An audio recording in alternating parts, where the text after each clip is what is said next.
Welcome back, my friends, to AA Recovery Interviews. I'm your host, Howard L., and I'm an alcoholic. Sober since January 1st, 1988, one day at a time. I'm grateful you've joined us. AA Recovery Interviews is the podcast where Alcoholics Anonymous members from around the world share their timeless and extraordinary personal stories of experience, strength, and hope. To date, there are more than 175 hour-long interviews in this podcast series, each one a powerful testimony of the recovery that's available to all who want it in Alcoholics Anonymous. My guest on today's podcast is Sam H., a longtime friend of mine whose entree into the program literally came down to a flip of a coin. Heads, he'd go to AA. Tails, he'd put a bullet through his head. Such an abject choice was the culmination of a life largely ruined by alcoholism. Sam was penniless, homeless, and suffering from untreated depression. His options were running out quicker than the quarts of booze he consumed each week. Whatever knowledge Sam gained by examining his highly dysfunctional upbringing were not to be discovered until many years into his sobriety. But he admits such knowledge would have availed him nothing at the time. What Sam did discover during his early AA meetings was that his earnest desire to stay sober was hinged largely on the time and effort he invested in his program. So with the help of good sponsorship and an unwavering belief in AA's literature, 12 steps and 12 traditions, and tireless service work, Sam built a rock-solid foundation on which he has based an AA-centric life over the past 38 years. Sam's brand of sobriety and his no-nonsense approach to sponsoring other men has made him a highly sought-after source of guidance and wisdom. I feel that his story will resonate strongly with AA members at all stages of sobriety. He is a serious believer in AA's three legacies of recovery, unity, and service. I've enjoyed knowing Sam for the past 35-plus years, and hope you will enjoy and benefit from the next hour here on AA Recovery Interviews with my very good friend and AA brother, Sam H. My name's Sam, and I'm an alcoholic. Hi, Sam. That's what I say, and everybody else in the rooms. Worldwide. Yeah. Although the meeting we were in tonight has had the tradition of not saying hi for so many years. It's always a good test of who's new to the room. Find the guys who are still saying hi. I'm so glad that you're able to do this. It seems to me like it was just yesterday that I got this going, and right around the same time that you moved from Houston out to the country. What year was that? 2021, exactly 4 years ago. Seems like just yesterday. Now, your decision to move out to the country, what was that based upon? I had been in Houston for 35 years, and Tommy's from Houston, my wife. Our stepdaughter lives near Bernie, and she was engaged at the time, and she's a 38-year-old alcoholic, been through treatment 20 years ago. And we got out of Houston to move to the lesser populations and bought a little house and brand new and lived near her and some decent meetings, had to drive a lot. And then some other situations where my health got worse. Yeah, well, I remember when you were getting ready to leave, I know one of the things you were really kind of concerned about was the meetings that you might find out there and whether they would be of the same kind of quality as we have here in Houston. What did you find amongst the AA community out there? It was recreating a community after 35 years was harder than I thought. In what ways? Well, I had to drive up to an hour for a meeting. There was a core group of people in the Bernie area, and Tommy and I kind of got ensconced in that, and, dinner before the meeting and those kinds of things, and started sponsoring a guy or two, and went to meetings with about the same core 10 people, and we always had some newcomers flying through, but until the last 6 months, I really didn't find a meeting I liked. They were just discussion meetings, but the last one for 6 months, it was literature-based, and the focus was on newcomers. And that's the way all meetings should be in my book. And you've been around the program a long time. What's your sobriety date? September 22nd, 1986. So you were coming up on 39 years? 2 months. In a couple months from now. That's incredible. And you and I met each other, I think, probably about 35 years ago. We met at that, I can say the name of the facility now because it was torn down to put up condos, that Rosewood Hospital meeting all those years ago. I liked you when I met you, and you were very much a protege of that group. I think your adherence to the traditions and to AA service work in a bigger picture, more than just sponsoring people, but actually doing things like GSR work and that kind of thing, And we had Martha W., who was the kind of the queen bee of that meeting. And Helen, yeah, two old kind of blue hairs. You know, my bottom was almost like somebody was talked about in the meeting. I was basically homeless and penniless, and that's after I came back in '86 and flipped a coin, heads or tails, just got back out of jail for a DUI. Heads was to come back to AA, and tails was to kill myself. And I went back to the club. I think I had on a shirt just about like this, and it was my best shirt, and I probably hadn't bathed in a week and was much skinnier. And I walked in, and somebody said, "Can we help you?" And I was trying to look good and cool. And the guy that kind of took me under his wing became my sponsor. He said, "If you come around the club and you try to stay sober, you won't sleep in the rain and you'll have something to eat." And they got me a job, a place to live, clothes, literally helped me come back like the person tonight talked about. You were at the tail end of those kind of stories too, because you and I are kind of from a generation, we're about 2 generations into AA. You go back, I mean, it's only 90 years, right? Yeah. Yeah, and we've been doing it a while. So, but that's old-fashioned, the way they used to do things. So they'd bring someone in, they'd find them a job, they'd find them a place to live. These days, with treatment centers, that kind of 12-step work is not done as much. Have you noticed that as well? Well, I brought some clothes for some guy who's new tonight, so I'll hopefully do those when it's appropriate. That's what was my experience. So people who come in and still have 2 cars and, you know, the powerful job, they more than likely aren't going to pick me for a sponsor. I mean, I can sponsor them. I think to some degree we should be interchangeable units.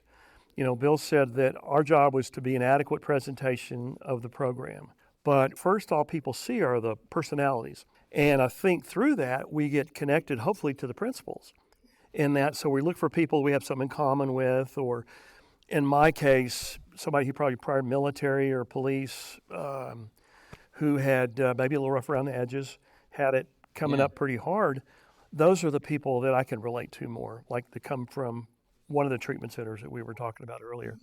And thank God that there are people who like to sponsor those guys. You know, because I've been approached over the years ago, by somebody who wanted me to sponsor them, and he was a really scary dude. I mean, he was just, I couldn't relate to his lifestyle, but I was able to get another guy who I knew to sponsor him who had the same kind of background, and it worked out pretty good for them. But I remember trying to think, how am I going to be able to relate to this guy? And there's a lot to be said for keeping it right on the program, but when the guy's whole demeanor is different than yours, it's hard to get anything done in the program or in the steps with somebody who's got a personality that is a complete opposite. So I guess, but that happens from time to time. So you came in September of '86, right? Most people don't just go into AA. They usually have tried a lot of other things to stop drinking, but let's take it back a little further. What was your family of origin like? I mean, what was there going on in your family of origin that might have predicted that you'd end up sitting here today?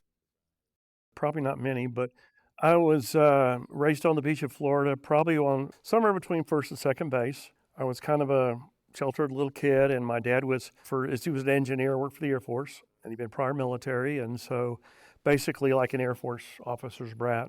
You know, I didn't know that at the time, but my mom and some babysitters had molested me when I was about 4 or 5. And so my earliest memories of things were probably about 7 or 8 of being conscious and kind of being very isolated, very alone.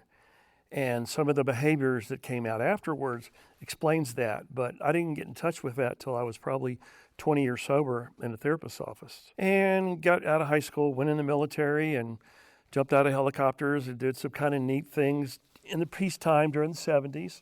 Went back to school, and some people are an RHODES scholar. I was an ROAD scholar, in that I barely got out of school and drinking about $300 a month back when you could get a 6-pack beer for $1 or $2. And so most of a quart or most of a case of a beer every day.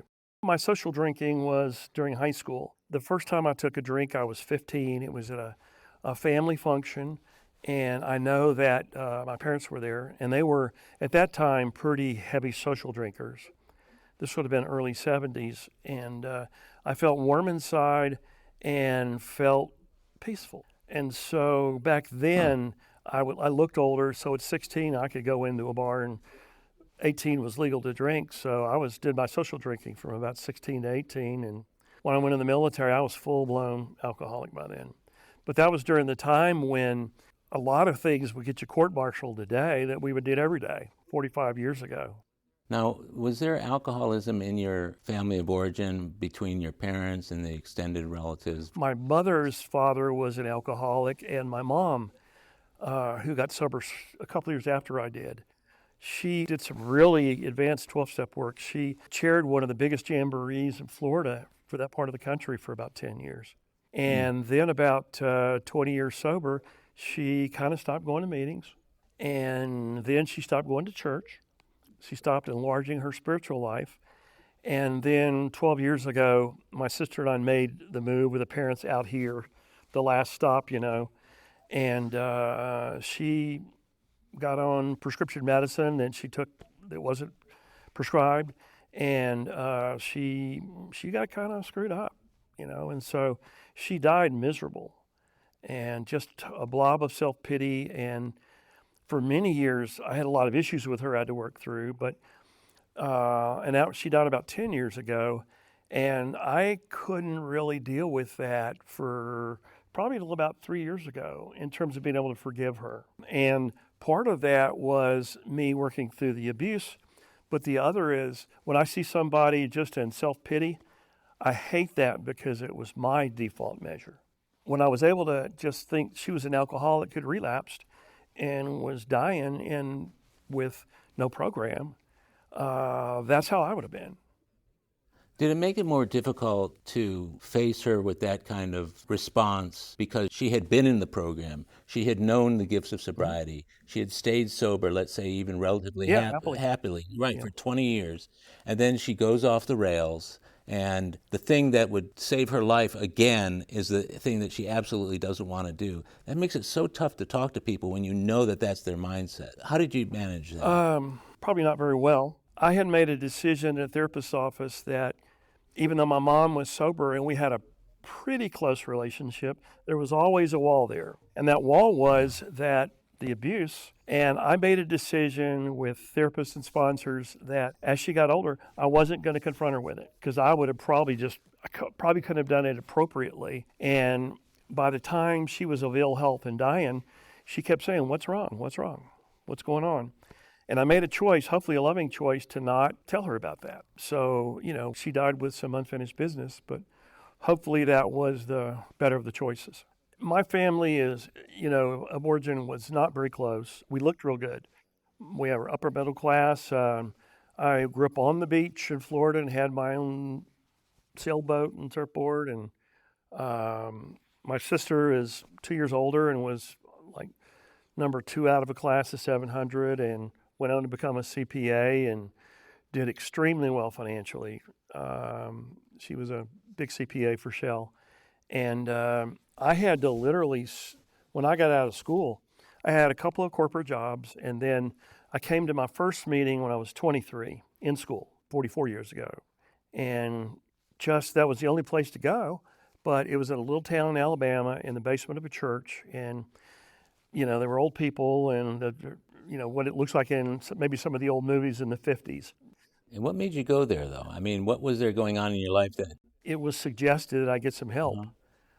And then I came back 41 years ago after I'd been out of school and came back for a little while, some meetings, maybe about a month. And then this is the incredible part of the story. Between 1984 and 1986, I was on a spiritual journey. I was reading wordy books and training, running a lot. And I went to, back then there was a program called Emotions Anonymous. And I would go there drunk. And my thought was that if I didn't want to get sober, it was close to that. It was parallel, and maybe I'd get some benefit. I did the same thing with CODA. Before I ever went to AA, I went to CODA for about 3 months because my thinking was, and it was aided by the fact that I had gone out to a treatment center in Arizona for a family week, and somehow I left with the belief that my codependency was at the bottom of all my problems. So if I was an alcoholic, if I could just solve the codependency, the alcoholism would be straightened out as well. Sounds like the similar type of approach. Yeah, it was just my skewed thinking that I knew what the problem was, but that denial and I drank myself. Basically, I lost a job, and whatever little money that I had left, I was starting to scam gas stations because back then you had a credit card. They used to click it. It wasn't instant. So I was getting food and gas and surviving that way, and then. The last living on some guy's couch, and they were trying to evict us. So you'd have to, come back in after midnight through the window and those kinds of things. And the guy who had the house, who was the owner, was moving out of town, and so I had made a decision that I was going to go put my stuff in storage. I had a job already set up as a courier. This was back before fax machines, and I was going to go live on Skid Row down under the bridge downtown. And be the misunderstood intellectual and write poetry and cry and Oh, how romantic. oh yeah, I thought that was just cool as shit, And that's how screwed up my thinking was, being the somewhat, always tilting at windmills, being the loner, being the guy with his fist against the world, those kinds of things. It didn't matter. Yeah, screw it. I was going to go do that and let the chips be damned. At least it was colorful. Kind of one of my mantras over the years is I don't do wimpy. In a kind of joking sense, I like that about me, but it wasn't real good for my sobriety back then because I was not willing to let people help me. Yeah, I get that. And it sounds to me like what was going on for you, the alcohol was a relief for you from the stuff that happened much earlier in your life. And then somewhere along the way it turned on you, didn't it? Well, I remember maybe early, maybe I was 9 or 10. I remember drinking Coca-Cola with sugar and eating potato chips that had fat in them. And I remember binge eating, and I didn't know why. I knew something was wrong. And the abuse was underlying that, but it was so in the back of my memory. It wasn't conscious yet. And I would, get up, and I literally had a bathroom from me to you outside my bedroom door. And I would pee under the bed, and I didn't know why. Had a lot of shame about that and turn the carpet, and I'd make some excuse. And what's come to find out of that, my little boy, he didn't want to get up at night and go out of the bathroom. It wasn't safe, even though it was right next door. Like I said, I didn't get in touch with that, but so I was an isolated little boy who read books and was a bookworm. And back then, when I wasn't drinking, I was a really good student. Then when I found alcohol and physical things, my physicality, like exercise and sports and in the military, I got to do something that was pretty cool and a little macho. How were your social interactions? I was kind of socially illiterate. I didn't have much. It was pretty gruff. I knew how to bring it together for a while, But my alcoholism took me down to where I was eating a can of chicken and dumplings about every 30 hours to keep the vodka down. And, everything was roaches and didn't bathe, nothing like that. So, well, I want to ask you about the chronology here because there's a lot going on from the time you were a kid till you were in school, till you went into the military, until you first tried AA and then tried it again. What kind of span of years are we talking about? I got it. Can you map that out for me? I got out of the military in 1980, and I went to a meeting shortly after that, and that was 81. To get out of the DUI? It was a DUI back then, but I wasn't trying to get out of it. Just my mom suggested that maybe you go get some help. And she was already in the program. Nah, she hadn't even hit her stride yet. My parents would, maybe like yours, were in the partying set, the yacht club, misnomer. Basically, it was a boating club, And so it was really heavy drinking, but most of the people I didn't see were out of control. Maybe some of them were, but most of them were still able to control it somewhat. My dad, worked for the government for 40 years and had a secret security clearance. And back then you could live on one salary and things were good, that generation. where ours, it would be difficult to do that now. But so 81 to 86 were when it really took off. I got out of school in 83. 81 when I got out of the military to 86. And I came to my second time to meetings in 1984 after my second DUI. And then in 85, I had in Bel Air, I was passed out in the middle of the road. The breath meter was broke, so they only get me for PI. And the last DUI, if the courts had, at the time even, 3 DUIs within 5 years, I would have done about 9 months of TDC. I'd been a convicted felon. And would not gotten to done anything in my career after that. So I didn't tell the judge there were other things, but it was back before computers, and they never, matched up. So I was really lucky that it was that close. Now, were you still living in Florida at the time, or you were living in Houston? I moved out to Houston in 1984. So the DUIs that you had were in Florida and then in Houston? I had 1 in Florida and then 2 in Houston. So the 3 strikes and you're out didn't apply at that time, did it? Well, it would have. They just didn't know about the other DUI. The computers didn't talk. So when they charged me, it came up as my first. So even today, almost 39 years later, it's still on there. But the good news is if you've been sober going on 40 years, it's more like demographic information. Yeah, I was young and stupid and did something, and it's like childhood kind of thing. So. Yeah, that's something. So what kind of drinker were you? Were you a solitary drinker? Were you a social drinker? Did you have to have people around to feel good while you were drinking, or were you better off when you were alone? During that time, up until about 1985, I generally wasn't alone. There was some female around, and they were obviously full-blown alcoholics and, choosing me. A lot of sexual partners back in the day. Yeah. And I did most of my drinking by myself. It was, pull the shades down, blackout drinking, pee on yourself. I was joking with a newcomer before the meeting tonight I joked about there was a section over there, the bedwetters. And he kind of wasn't quite sure. And I said, I wet the bed from 0 to 3 and then from 23 to 28. I had about a 20-year span there when I didn't on my own, so. Oh, man. Anyway, that's just a kind of a cryptic way to talk to a newcomer. But if I hadn't have flip of the coin turned up heads, I'd probably committed suicide. I was that desperate. Did you ever think at that time, what were your thoughts about seeking out help? Were you resistant to the idea of getting any help? Yeah, I was a man, pulled myself up by the bootstraps, and I'm going to do it myself, and I don't need any help. Was your dad still around when you were drinking? Yeah, he died about 10 years ago, and he was the distant engineer, just as that sounds. He was a good provider, but he was not there emotionally. I did not understand a man being emotionally available. He was there, but there weren't any things we talked about personally.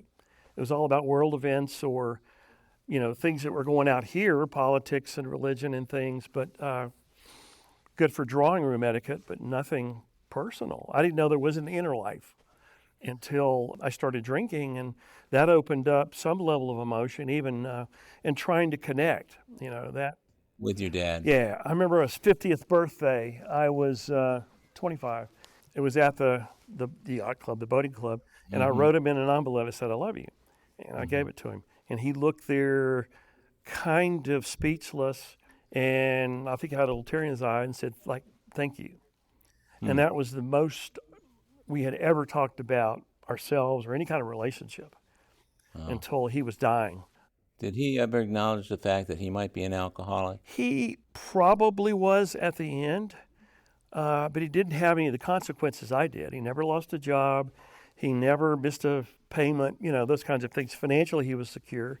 My mom was his biggest drinker, and she got sober when she was about 50, 1988. And, got caught on fire and became a really sponsored people and was a really big deal in this little town in Florida. Back then she had the near great A speakers. Clancy came and Chuck Z, I think, and some of the other people. Did you get to meet those people? She did, yeah. She never introduced you to the AA? No, I never went to that when I was working here in Houston and only went back about once a year to Florida. So we're talking about a father who was not there, a mother who was really not emotionally there for you, very similar. Very critical, very, I could never do anything right compared to my sister. And so I grew up thinking that I was never going to be able to get it right. I was never going to be, a responsible, normal person, whatever that was. I looked at those people, but there was this chasm of, I was just an introvert, kind of crippled emotionally. Even though intellectually I was, tested pretty high IQ and got an education, even though it was, my current wife, she's got about 10 years in the program. She was in the upper 5% of her class at UT, and I was in the lower 5% of my class at Auburn. And interestingly, I did a fair amount of public speaking in my professional life. They called me and wanted me to come and address the Auburn alumni here as a distinguished alumni. I did that about 10 years ago, and they never checked my transcript, so that was kind of funny. I had always kind of proud of that, And did you level with them about why you had become so successful? No, they just they didn't check. I had a pretty good resume, and I was going to go do one of my talks for free about stress management with them. And well, I remember that time because you and I were seeing each other in a couple meetings a week, and when you were going through what you were going through with your mother, you and I had talked about that from time to time, and I know you really, really struggled, especially with alcoholic parents, and you're an alcoholic yourself. There's something about being an alcoholic that almost blinds them from their own alcoholism. Does that make sense? In a way, my dad, maybe at the end, but from what I saw, he was a really heavy drinker. When he retired, he started drinking about noon, and I didn't see him really get intoxicated much till about the last 5 years. He probably was then, but through most of my adult life, I'm almost 67 now. For the first 58 years of my life, he didn't drink as an alcoholic that I saw, but was pretty distant. But we got as close as we could. I would call him about twice a week, and we joked about, that was after 9/11, and he had been retired, and talked about what was going on in the military, and I'd say the word jihad. And that was code. And I joked about, well, the National Security Agency is going to hear that and come and level in our conversation. So that was a little private joke we had. Yeah. He was the only dad I had, and I loved him. And of my two parents, he's the one I really miss. I'd give everything to just talk to him for 5 minutes. The work that you've done in AA over the years, how did that facilitate that relationship with your dad? Well, I didn't really know what being a man was. I knew that, being smart and getting a good job helped. And despite my low grades, I had a couple of corporate jobs when I got out of school for about 3 years. My sister moved out here a couple of years before I did. So in 1984, when I moved, my parents basically gave me a couple of grand and paid me off to leave their doorstep. And it was either Atlanta, where I didn't know anybody, or Houston. And so came out here, and she was my first. That was the reason I moved out here. And we were never very close. She had a meteoric rise in her career and ended up making, multiple six figures in a big house. And I was always jealous and kind of the hand-me-down little brother for a number of years. Did you already have some kind of reputation in the family as the drunk or the alcoholic? What was that like? Well, it mostly was set me up for failure in that I would be told, well, you're not going to end up being as successful as your sister. Huh. And, well, you can't do that. You can't buy a house. Well, why can't I? I mean, things that normally people would aspire in those early formative years, I didn't get to till I really started over about the age of 30. And so most of my peers had 10 years on me. And so I didn't catch up financially for probably, I was about 40 or 45. And I remember coming to this meeting in 1988 where I met you. And I had, my first car was a little Renault that caught on fire. And I was sitting in the bank one day and the catalytic converter caught on fire and it came up smoke. And that was the end of that. And my next was Uncle Buddy's. It was a little Chevrolet that used a quart of oil a day, and I was making weekly payments. And that's how I came to this meeting. And so I'm probably the only person that's gone in an arc for 37 years to having become one of the haves and coming from one of the have-nots during this meeting. So I've seen kind of the whole gamut, probably as much or more than anybody. So that's, the Sunday night meeting, men's meeting is very special, and always I've come to this, if I've been in town, almost every Sunday for going on 37 years. We'll be right back. My friends, if you're enjoying AA Recovery interviews, I invite you to check out my latest audiobook, Alcoholics Anonymous, the story of how more than 100 men have recovered from alcoholism. This is the word-for-word, cover-to-cover reading of the first edition of the Big Book, published in 1939. It's a relaxing yet meaningful and engaging way to listen to the Big Book anytime, any place. Have a free listen at Audible, iTunes, or Amazon.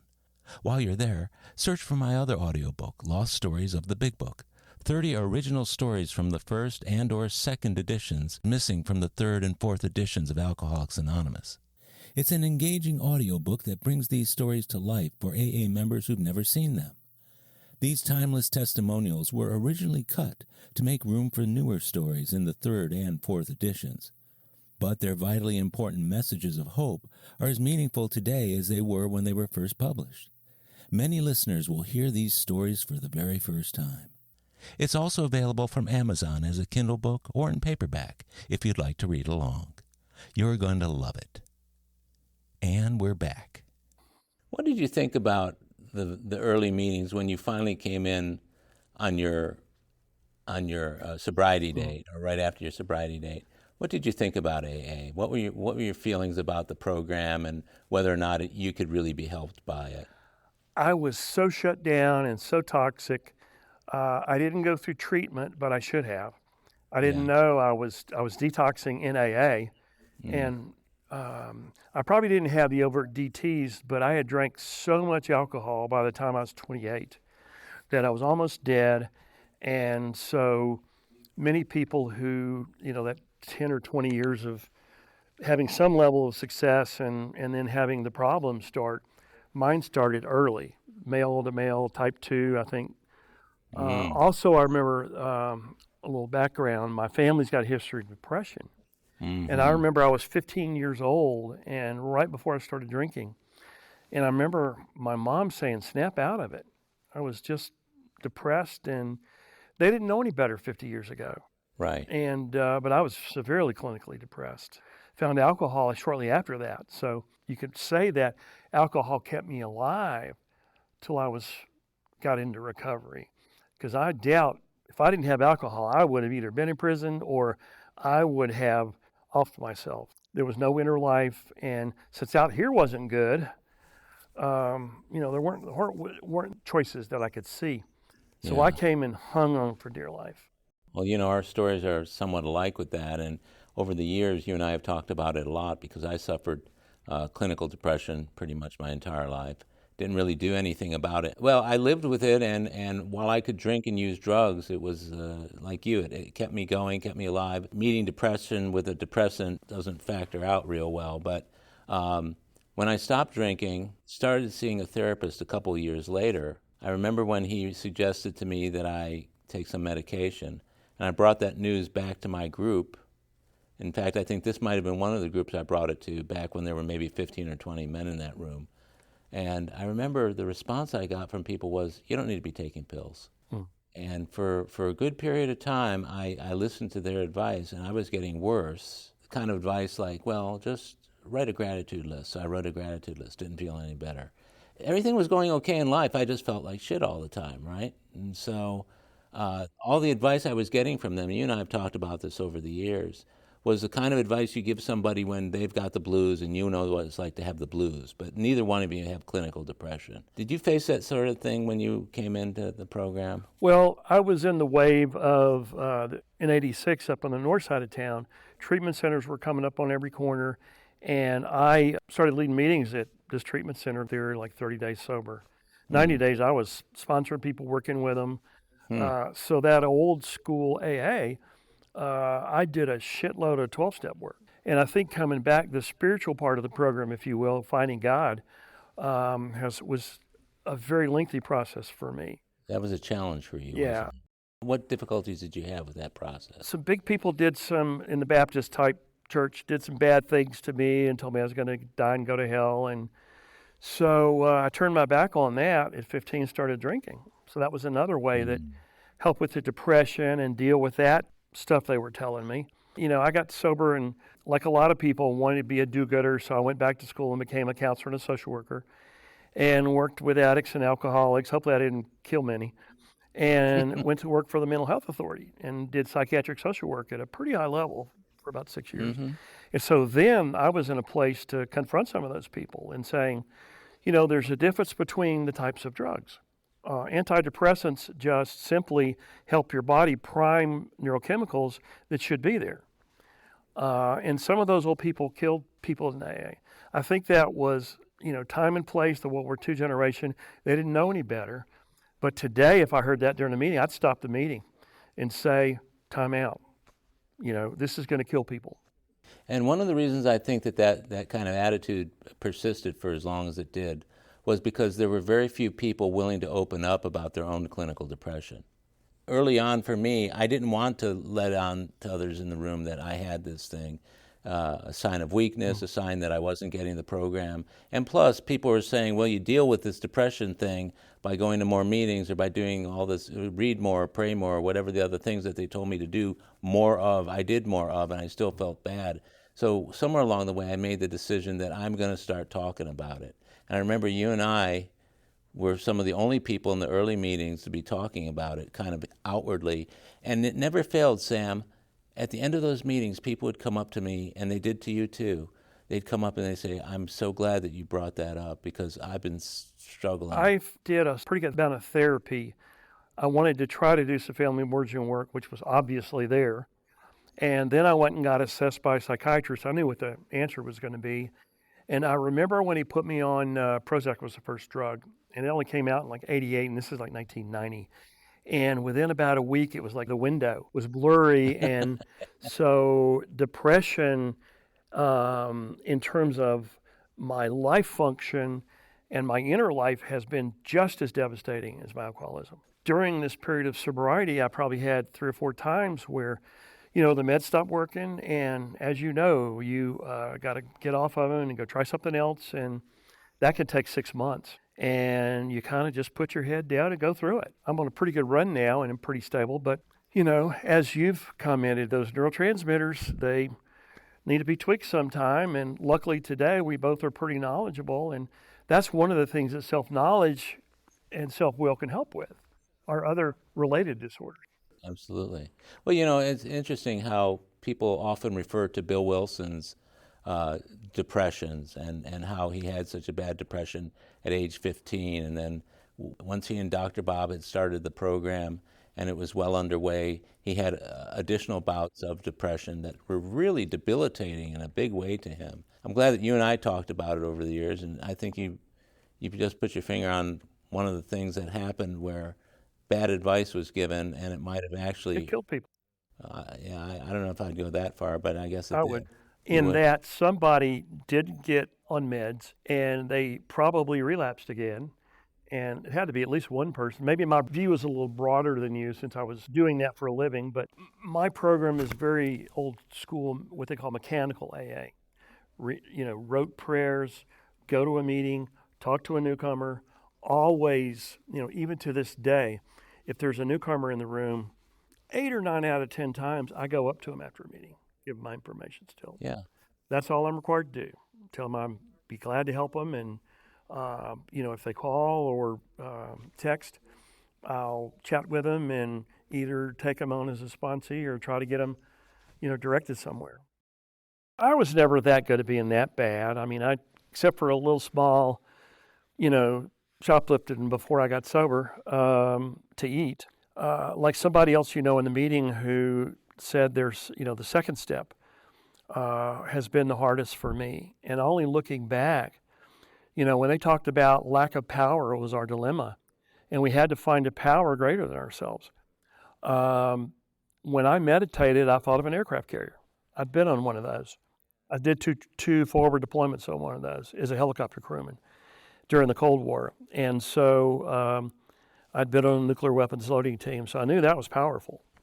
And just like a mutual friend of ours who talked about the Transco Tower, it was a symbol. I'm very big, very tactile, and need something visual. And so for me, it was a series of letting go of that old stuff as much as coming towards a loving higher power. It's taken decades to get to that. I remember I went to one of the Baptist churches here in town for a meeting on Friday nights, and I wanted to burn the church down at 3 years sober. I remember coming out here, and it took me a long time to get comfortable. It was Catholic, so it was kind of neutral, but the thought of any kind of organized religion, just, anathema. Looking back now, I think my attempt at the steps the first time through, there wasn't a lot of strong sponsorship where I was around. My first 4-step was an outline on the back of an envelope, and I went and regurgitated it, and it was as honest as I could be and started making some amends. And I look back now thinking how pitiful that was. But what I say to people now is any attempt at the steps, okay, is better than none. Any sponsor who's sober beats no sponsor. But I kept coming to meetings and working with people. The hardest part in my life has always been connecting with people on an emotional level, especially men. I've been able to get successfully married and have a really good relationship now. My wife, she's got about 10 years and am functional now, but that has taken decades to get there. And you stayed single a really long time. Well, shall we say I had some, I didn't sit on my hands for most of my adult life that I was single. And there's some, fun to that. But about 20 years ago when I started trying to have some serious relationships, my sponsor said, more than likely you're going to have a series. It's going to be developmental in that you'll meet someone and you'll make some progress, and then, it'll last up to a year and they'll leave, and then, and that's been my case. I think my most successful relationship was about a year. You know who that was. And she was a great lady in AA, and we could have gotten married and been happy. And when I finally worked through enough of my issues and became really capable, I met Tommy, and now it's bliss. I think I've got one of the better marriages I know of. Based on your own experience, would you say it's better for somebody to stay single and work out the problems before they get married, or go ahead and acknowledge that there are problems, get married, and then work on them in a way that benefits the marriage? My experience was that if I had I did get married the first time. I had a starter wife at about 16 years sober, and she was in the program, and I got diagnosed with chronic fatigue syndrome back then, and I was pretty ill. I went to about one meeting a week. I wasn't going to drink, but I thought of a bullet in my head a few times. Anyway, she was around and stayed, and we got married for the wrong reason. She was pretty codependent, and we stayed together for 5 years, and it never should have been. But the therapist said it was good. My mother, my best man, who was a priest, and in 6 weeks, it just, So what I've learned about primary relationships, and with members in the 12-step community is you can have great recovery, and then people I've gone to Chapter 9 meeting with, you go, oh my God, his family's more screwed up than mine was. Yeah, there's the assumption that because you can speak the same kind of language about the steps and about the program and about recovery, somehow that's going to overcome some of the basic difficulties that are there already. At about 22 years sober, I'd been going to Al-Anon, I was working the steps, going to therapy every week, and I said, I'm done. I got up and walked out of a therapy session and said, if it's this hard to stay married at 20-something years sober, I'm done. Was your sobriety in jeopardy at that point? No, not really. Once after about the first year, my sobriety, I think, because I take it so serious, I probably intimidate some people in that. I don't, when I'm talking about my alcoholism, I have kind of a military mentality. I'm going to kill that fucking thing, cut its head off, and I don't play with sobriety. And so I think that, and because I've always done service work, have kept me safe. I don't think I've really been in a place where I was close to drinking from the disease. I'm curious about the militaristic approach of getting it, killing it, chopping its head off. How does God factor into that kind of point of view? Is he providing the sharpened sword for you, or what's going on there? Well, as I've gotten, more sober and worked the steps, and have gotten emotional sobriety and the gifts, and I retired at 59. Most people don't get to do that. So God's taken care of me in a number of ways. Today, I have two favorite phrases: God is everything or nothing, And God couldn't what if he were saw it. I have wristbands I have made of that, and I've given them to hundreds of people. I give one tonight to a new guy. And that it's all about God now. And so my relationship with a higher power is I'm started to sponsor a new guy, and he's one of those real successful lawyers with lots of more money and all that kind of stuff. And so I guess I've gotten over some of my anathema with people who still have a lot and going for them. And I said to him that my job is to help you identify out you're an alcoholic, get powerless through the first step. We just worked the first step. And this to help you find God. That's it. And so I have a very concrete set of understandings, and 95% out of the book, we go by. But the second step, finding some form of a higher power outside of myself, okay? Mm-hmm. If I get people on that journey, and we've, they become powerless, and they've been able to do a third step and do a fourth and fifth, sixth and seventh, which we kind of come back to, and then 8 and 9 and start doing some of their amends, then, I tell them, you're going to start sponsoring people. And, it says in the book, page 128, I believe that in the early days of, talking about family afterward, the early days of Dad's convalescence, nothing can ensure immunity such as working with other alcoholics. So this new guy I've got, I gave him 5 days. When you get detoxed after 5 days, we're going to start doing something for other people. That's how this stuff came about. And so the people that work these steps leisurely or, most of them don't stay sober. And so with regard to sobriety, I think mine is, pretty concrete. God takes care, he kills the snake. Yeah. But I have to put myself in, I've got some tattoos, and one's His grace and one's His mercy. And I had to have those tattooed upon me. I'm kind of a slow learner. It's all about, God's grace right now. And even today, the meeting topic, I've had some health problems the last few years and got a provisional diagnosis that was terminal about 8 months ago, and went to one of the world-class experts about 2 months ago at Baylor, and he said, you got misdiagnosed. It's something similar to that. It's a lung disease, but you're not going to die in a year or two. Maybe you have 5 or 10 years, hopefully left. So even during that period, the worst that's going to happen is I'm going to go see God. And I don't know what's out there, but this strong consciousness is that it's okay. I'm curious about the feeling that's associated with that. Do you have to remind yourself that you feel okay about it, or is it automatic? Has it gotten automatic for you? Automatic now. But that assumes that, the only thing I've done right is I continue to take the actions in that our triangle, unity, service, and recovery. The fellowship, unity, service, which is about an attitude, an aspiration of living a life of service as much as possible, and being willing to help another alcoholic. Mm-hmm. And the other is recovery. I've always gone to meetings. I don't think I've ever gone more than 2 weeks without a meeting, and that was several times due to illness. Yeah. So if you keep in those 3 triangles, the 3-legged stool, the implied guarantee is that God's going to keep you sober. Yeah. I think sometimes it's a program of pain, growth, complacency. And then sometimes I might have gotten down to 2 legs, but there's enough old AA in me that whatever I'm not doing, I get back into doing that. Was moving out to the country one of those times that pulled one of those legs away from you? Well, when I got there, I didn't think to check about with the Better Business Bureau, Bernie, about where they were, the new limestone quarries were. And so I've got a lung illness, and they were building them all around my house, my little subdivision of all the brand new houses, Yeah. And so within about 2 weeks I got up there, I was in the urgent care, couldn't breathe.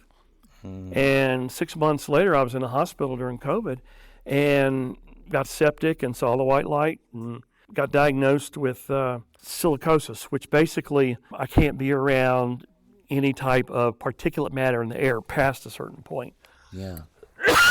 Pardon me. And it got so bad they were building so many new quarries in my truck, brand new truck, with the AC going internally. I had to wear an N95 mask.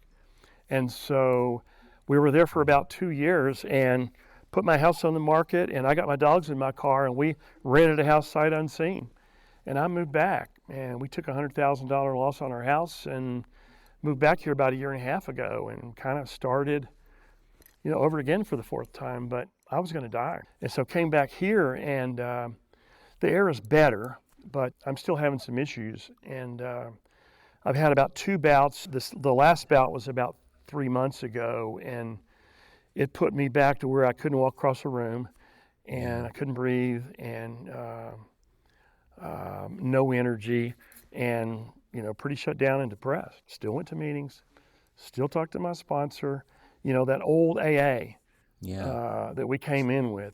Just hang on until you get through. Yeah, you hang on to the other side. So I think that mantra, I don't do wimpy, is a little good in that's, the physical part of sobriety. I might put a bullet in my head, but I'm not going to fucking drink. Yeah. And I find comfort in that. You're the kind of good, hard-ass sponsor that a lot of guys always ask for. Every now and then a guy will talk to me about getting a sponsor. We'll talk about it. He says, I really need a hard-ass sponsor, someone who's going to crack the whip. And I think there's a difference between a hard-ass sponsor who's taking a guy who really wants to go through the steps but doing it in a really demanding, hard way, or somebody who doesn't really want to do the work but they want someone to crack the whip. You sound more like the former than the latter. Well, I've gone to extremes. I probably chased alcoholics.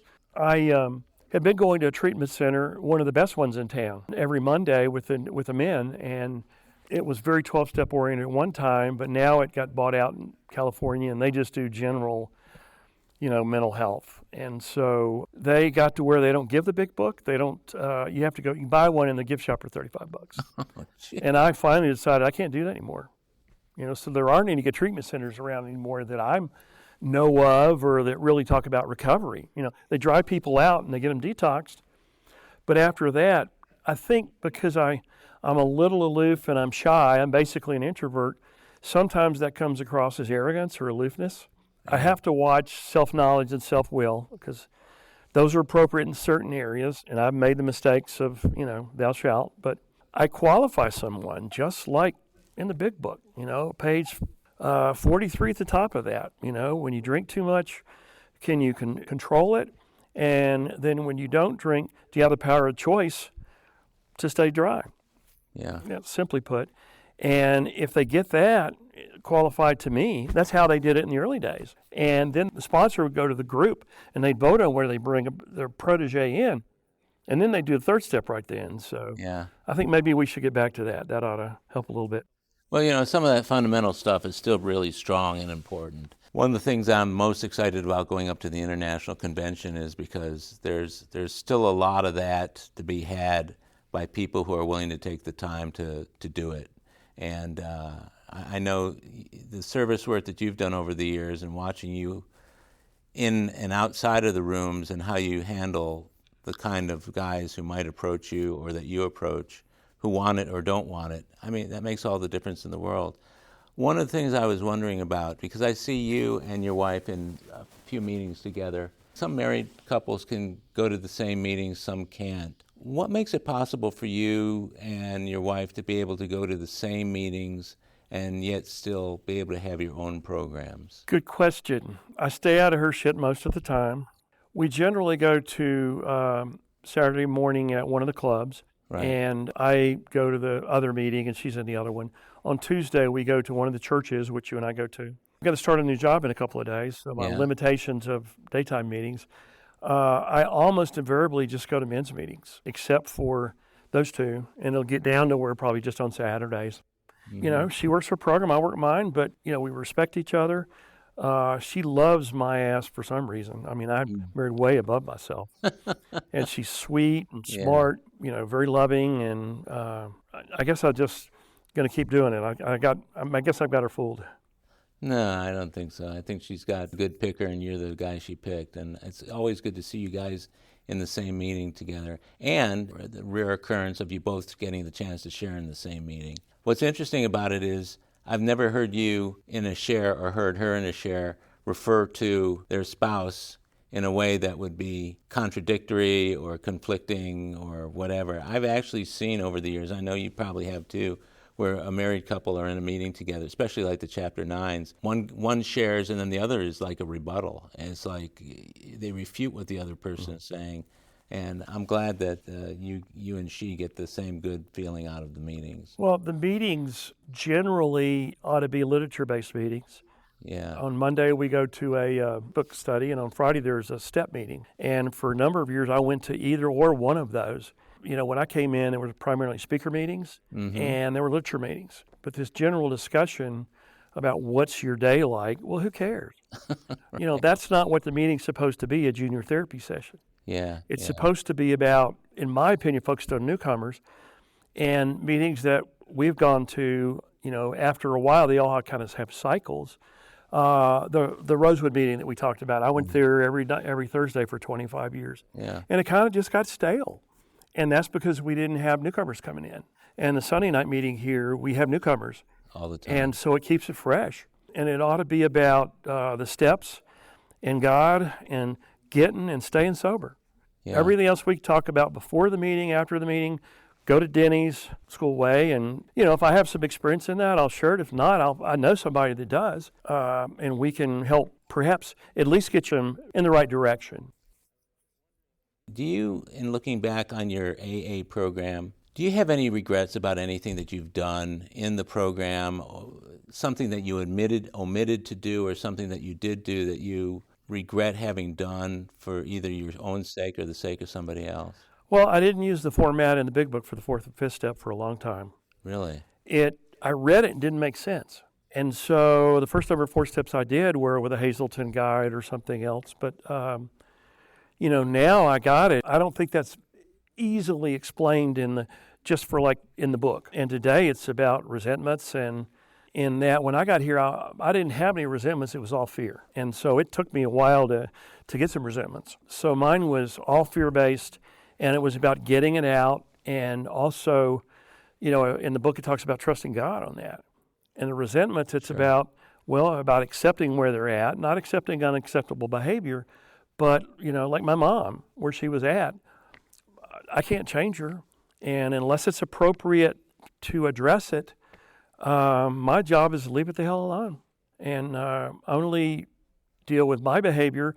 If it's affecting me, then I get to say something. Or, you know, today, if I'm in someone's presence and it's just a vexation, or they're just, you know, rumbling about something and it gets too heavy, I just turn around and walk off.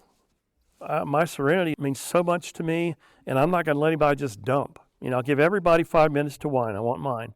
But after that, we better get to the solution, or we can just generally talk about other things. But if we're talking about the program, it's focused, and, you know, let's finish that, and then there are other things. Yeah, and I think it's important to keep that focus there. So as we close the interview here, I wanted to ask you about where you see yourself in a few years from now with regard to your program. Well, unfortunately, I have a chronic lung disease that limits what I can do.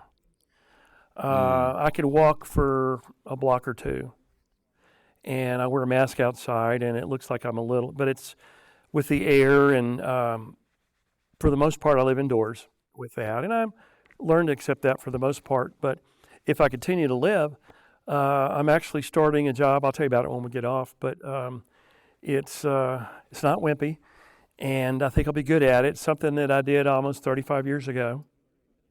You were retired, though, weren't you? I've been retired for 8 years, yeah, but I know myself. I don't need to retire. I'm hoping God allows me to keep working until maybe 5 more years and then sail off in the sunset. Yeah, and keep yourself healthy enough so that when you do retire, you'll be able to do the things that you want to do. It's always a little saddening to watch somebody who works right up to the point at which they retire, but then they get really sick because of how much they were overworking or overdoing things. Well, I haven't been overworking, so. No, I know you haven't.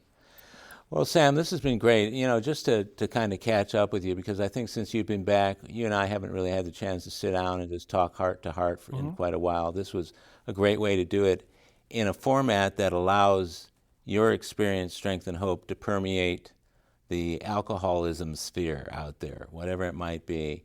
I have people sending me emails and comments from time to time saying how important it is to them because of either where they are geographically or where they are with their personal situation, that they can listen to these stories, not in lieu of going to a meeting, but let's say in addition to it, and hear things like your story has an awful lot of nuggets in it that I think are going to be valuable to people who are out there listening. So Appreciate it, and hopefully maybe it can help somebody.